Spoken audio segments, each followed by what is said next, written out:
Oke. Aman ya? Aman, Coach. Oke, siap. Bisa lanjut. Oke, aman. Berarti nggak ada masalah. Semoga jangan kejebak lagi, apalagi kejebak oleh asmara. Wah, susah move on-nya kalau udah terjebak oleh asmara. Ngomongnya apa sih aku, Ki? Iya, kejebak asmara ini sakit. Iya kan? Kejebak asmara tuh susah tuh. Mau move on susah. Nggak move on sakit. Halo kawan-kawan semua, terima kasih yang sudah klik dan berkunjung ke channel ini. Mudah-mudahan kita dapat kebermanfaatan bersama.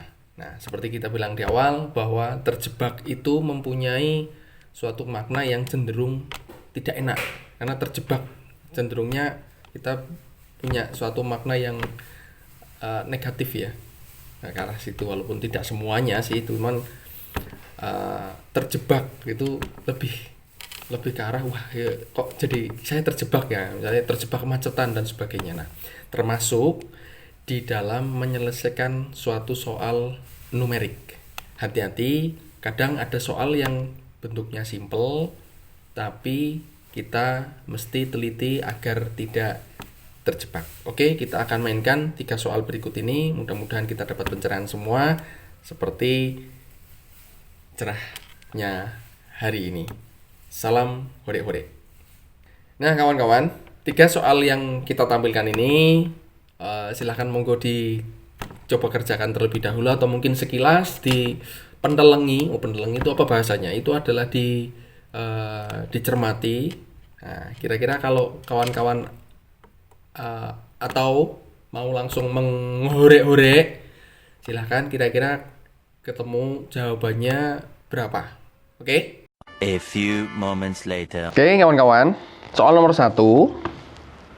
Ada ABCD yang merupakan suatu segi 4 tuh, berada di 1/4 lingkaran, di mana pusatnya adalah A. Nah, seringnya kita terjebak itu adalah menyimpulkan bahwa segi 4 ABCD itu merupakan suatu persegi. Jadi disimpulkan awal ini persegi, padahal ini belum ada kepastian apakah dia persegi atau tidak. Dan sebenarnya kalau kita perhatikan dari gambar pun, karena tidak ada tanda AD sama dengan DC sama dengan CB sama dengan AB, nggak ada tandanya tuh di situ. Berarti artinya kita tidak bisa menyimpulkan bahwa dia itu persegi. Pertama itu, karena kebanyakan kawan-kawan kita melihat bahwa ABCD itu persegi. Ketika dia persegi, melihat si DB-nya itu, yang ditanyakan si DB, dia adalah diagonal dari perseginya. Jadi langsung ketemunya di sini adalah 20 akar 2, ada di jawaban A. Nah, itu adalah jebakan Batman-nya di sini.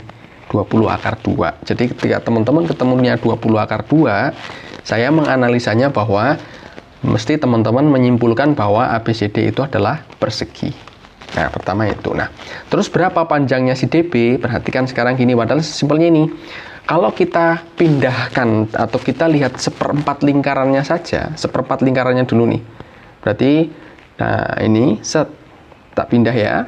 Nah, ada si AP. Siapa dia? Jari-jari lingkaran. Berapa panjangnya? 26. Dari mana 26? 20 ditambah 6. 6 itu si BP-nya ini ya. 6 itu BP-nya. Oke, pertama itu. Nah, artinya ada titik-titik di sisi lingkaran, dimanapun dia, misalnya R, terus ini ada E misalnya, atau mungkin ada lain si Z misalnya. Nah, di sini termasuknya ada C gitu kan. Kalau kita hubungkan dia ini si AE, AZ, AC siapa? Adalah jari-jari lingkaran juga R. Berarti AC itu sama dengan siapa? AP. Berapa panjangnya? 26 cm. Oke, AC 26 cm dari 1/4 lingkarannya. Nah, lalu kita bawa segi 4 ABCD-nya. Nah, dari segi 4 ABCD-nya ini saya sengaja tak bikin agak memanjang biar kelihatan dia bukan persegi. Ini ada A, B, B-nya di sini ya. Wah, ini tulisannya agak asik. Di sini ada B, C, D. Oke. Tadi kita sudah punya ukuran AC-nya berapa? Panjangnya ini 26 cm AC-nya. Ingat, sifat dari suatu segi 4 di mana segi 4 ya, ini siku-siku ada tandanya di situ, siku-siku juga nih. Nah, ya, sorry, saya belum kasih tanda siku-siku. Artinya si AC dan DB dari segi 4 dia adalah siapa? Diagonal. Kembali ke sifat segi 4, diagonalnya itu memiliki ukuran panjang yang sama. Gitu kan? Berarti si AC itu panjangnya sama dengan DB, atau DB itu sama dengan AC, atau dibalik lagi, AC sama dengan DB, DB sama dengan AC, sama dengan berapa dia? Kita sudah dapat di sana 26. Oh, panjang DB adalah 26 cm gitu. Nah, jadi ketika melihat soal ini malah, oh iya, langsung dilihat, ketahuan jawabannya 26 cm. Nggak perlu orek-orek lagi malah kawan-kawan di situ. Oke, gitu ya. Sip, itu nomor 1. Sekarang kita ke nomor 2. Sebuah bola dengan panjang jari-jari 14 cm digelindingkan dari tembok A ke tembok B. Bola menggelinding tepat sebanyak 10 kali putaran hingga menyentuh tembok B. Yang ditanyakan jarak tembok A ke tembok B berapa. Nah, kalau kita visualisasikan gambarnya, tembok ini ada tembok A, terus di sini ada tembok B gitu ya, anggap aja gitu, ada tembok B, ada jarak, terus ada bola juga bisa kita asumsikan sebagai lingkaran, itu juga bisa, atau roda. Nah, ini ada bola di situ, terus digelindingkan ke sana, ding ding ding ding ding ding, sampai di sini 10 kali putaran ternyata. Nah, 10 kali putaran. Jaraknya berapa? Ini sama kayak kita ngitung jarak tempuh dengan menggunakan sepeda misalnya. Itu yang dihitung kan pakai kelilingnya lingkaran. Nah, ingat keliling lingkaran itu siapa? Keliling lingkaran adalah pi kalikan diameter, itu kan, P kali diameter. Bolanya punya jari-jari 14 cm, berarti diameternya berapa? 2 kalinya jari-jari. Diameter kan 2 kalinya jari-jari ya, P sama dengan 2R, atau 2 kali 14 diperoleh 28. Nah, sip, dia menggelinding 10 kali, berarti kita tulis hitung kelilingnya yang ditempuh, jarak yang ditempuh si bola itu adalah 10 kali kelilingnya, berarti kita tulis pi kalikan diameternya. Berapa itu? 10 kali, karena D-nya pakai 28, D-nya 28, berarti pi-nya kita menggunakan 22/7. Kita mainkan di sana, ini bisa dihorek-horek bagi 7 ya, berarti ketemunya adalah 4. 4 kali 22, 88. 88 kali 10 ketemunya 880 cm. Oke, ini 10 kali putaran sampai 880 cm. Hati-hati. Nah, dari soal ini yang sering kejebaknya adalah kawan-kawan kita langsung memilih jawabannya adalah C. 880 cm. Nah, ini jebakannya di sini. Kenapa bisa terjebak di situ? Ingat, jarak yang ditempuh sama bola itu adalah, atau rodanya itu adalah ketika roda itu menyentuh bersinggungan dengan lantai sampai dengan lantai. Jadi 10 kali putaran itu jaraknya adalah dari sini saja, teman-teman. Nah, dari situ aja. Oke. Dari situ aja, yang 880 itu yang kita kasih tanda biru itu, cuman di situ ketika rodanya itu bersentuhan dengan lantainya. Ditarik garis lurus berarti pas di pusatnya lingkaran. Padahal yang ditanyakan adalah jarak tembok. Ingat, jarak tembok berarti di sini. Nah, kita hapus nih. Nah, jarak tembok adalah ini nih, dari sini sampai sana mentok, ya kan, jarak temboknya. Nah, kalau kita tarik garis lurus lagi berarti ada yang kurang. Siapa yang kurang? Ini, ya enggak? Nah, bagian ini sama ini, gitu kan? Nah, itu yang tak kasih tanda merah tuh. Siapa dia? Ini adalah sama dengan panjangnya jari-jari bola. Ini jari-jari bola, ini jari-jari bola. Oke, berarti masih ada tambahan jari-jari 2 kali. Berarti ini harus ditambah dengan 2 kalinya sih. Berapa jari-jarinya? 14 tambah 28. Ketemu 908 cm. Oh, jaraknya tembok 908 cm. Gitu. Jawabannya dari pilihan E. Gitu. Oke ya, sip. Nah, oke. Nomor 3, kita lihat terjebaknya di manakah di soal nomor 3. Nah, walaupun sudah tidak terlalu banyak nih, tapi tidak terlalu banyak yang terjebak untuk soal nomor 3 karena ketahuan bahwa di situ ada kecepatan dari kota A ke kota B, terus balik lagi ke kota B ke kota A, itu kecepatannya berbeda. 40 km per jam dan 60 km per jam. Nah, dengan jarak kota A ke kota B ini 120 km. Kalau kita perhatikan di situ ya.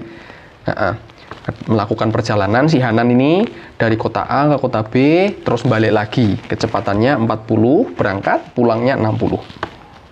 Gitu. Nah, hati-hatinya di sini. Ada beberapa yang langsung menyimpulkan ketika ditanyakan berapa kecepatan rata-ratanya si Hanan ini melakukan perjalanan pulang pergi gitu. Langsung 40 tambah 60 bagi 2 karena bolak-balik berangkat, pulang, tambahin bagi 2.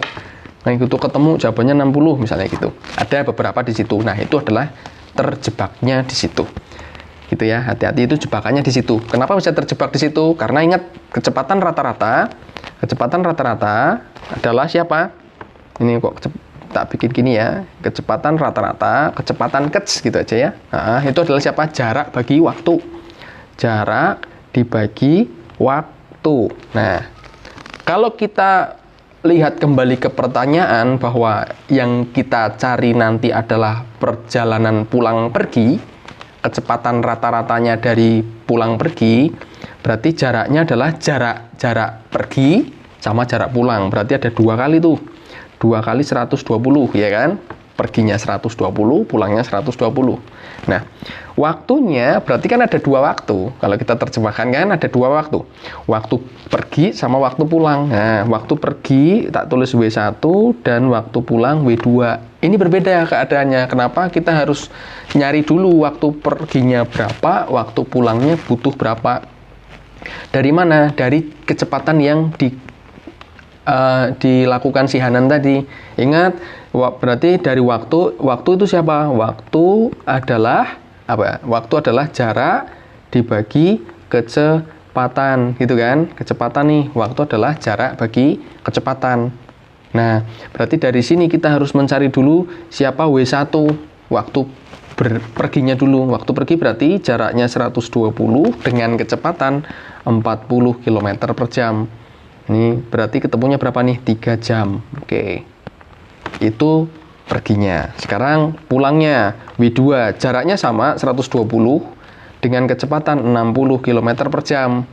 Oke, berarti ini ketemu adalah 2 jam. Jadi Hanan itu perginya butuh 3 jam, pulangnya 2 jam.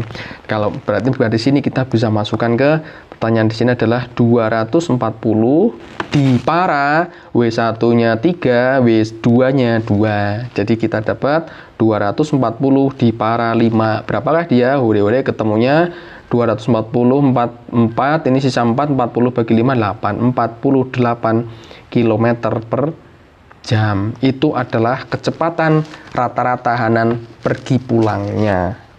Itu mesti harus diteliti lagi. Oke, terima kasih kawan-kawan semua. Mudah-mudahan 3 soal ini sederhana, tapi mungkin bisa untuk lebih berhati-hati di sana. Terima kasih. Salam hore-hore.